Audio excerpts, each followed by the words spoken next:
I feel like it is such an honor and a privilege to get to do what I do every day. And, that was a phrase I heard probably 15 years ago from a woman named Carol Loomis, who was sort of the dean of Fortune magazine when I was there. She was somebody that was an unimpeachable financial journalist, had been doing it since the early days when there weren't a lot of women in financial journalism.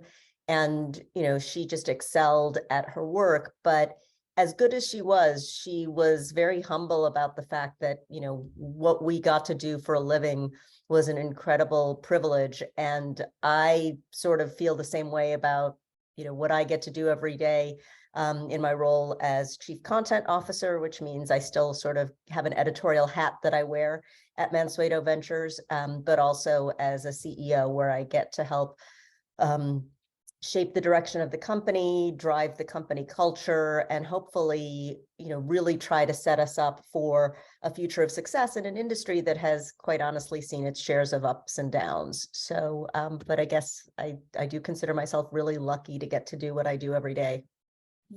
You've done so many great things along your path, along your journey of career. I think I'd like to see if our audience can kind of get to know you and who you are. That women, we carry multiple identities, right? We self-identify with many different things, but that's important for our audience to know about who you are. You're not just a working machine, right? No. If I were just a machine, the robots would come for my job. It's already happening. Well, thank you for asking that question. And I think it's really interesting because like you, I wear multiple hats. I'm a mother, I'm a spouse, I'm a daughter, I'm a working parent. I wear two hats at work. I'm a chief content officer for our parent company. We publish Fast Company and Inc.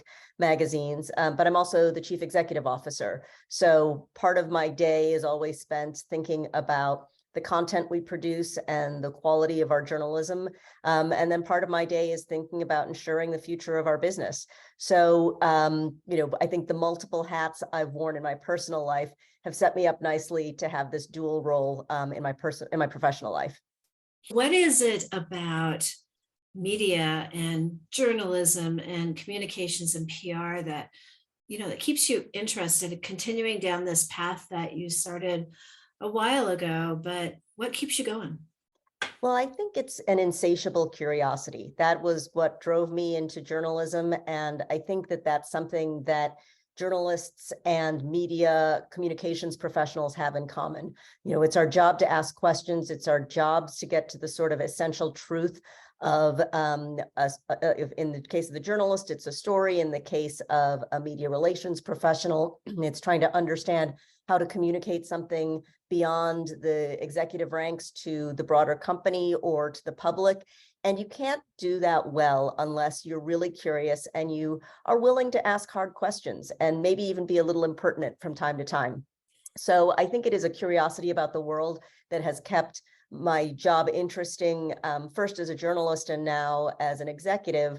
I find that part of my role as a business person now is, asking questions and, really just trying to get to the essential truths.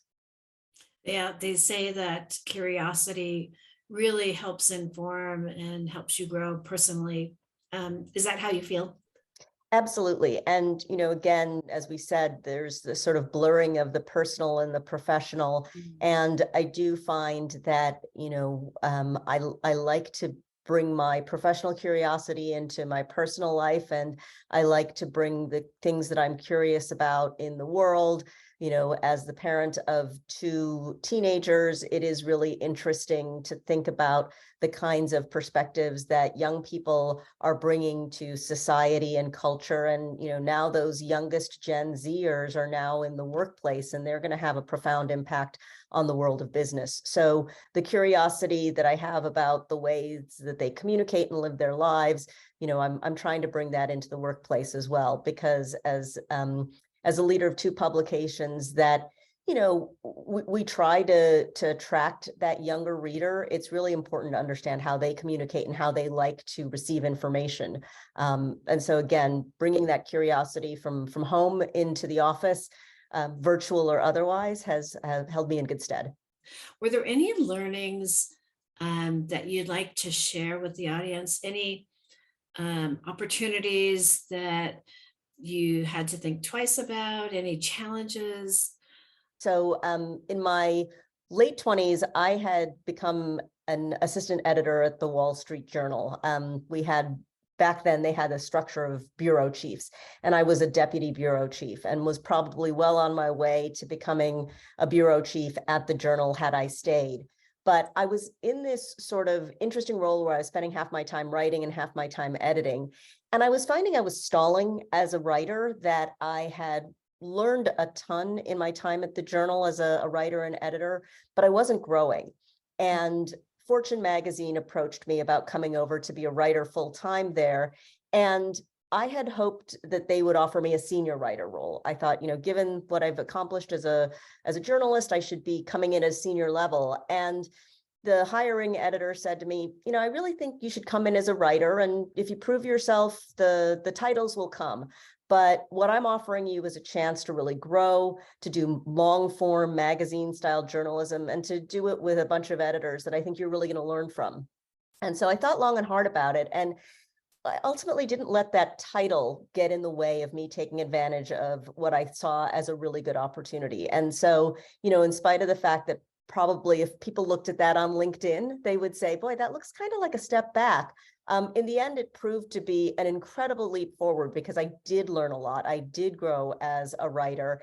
And as that editor had promised, within a year, I had gotten the promotion I was looking for. So, my lessons learned have all been about sort of taking the long view on a career and not letting, what you think of now is so important, but at the time was not that big of a difference between being a writer and a senior writer. If I had let that get in the way, who knows where I'd be today. Speaking of media, what role do you think that media can play in helping achieve, greater equality, like in the workplace? I've been lucky to work at a number of publications in the world of sort of covering business that have done a really good have done a really good job of shining a light on inequities in the workplace. And I give a lot of companies credit too for stepping forward on this. So, when the executives at Salesforce realized that there was a pay equity issue at that company, they went to Mark Benioff and they asked him to do a pay equity audit. And, as a tech company, they always thought, hey, we're a meritocracy. If you're performing here, the pay will come. And, sure enough, they did the audit and women were underpaid. And not only did they fix the issue, but then they went public with their story. And the journalists who helped tell that story and who helped shine a light on that pay inequity, I think did a real service. I mean, again, credit to the company for being willing to go public with the equity audit and the reparations made.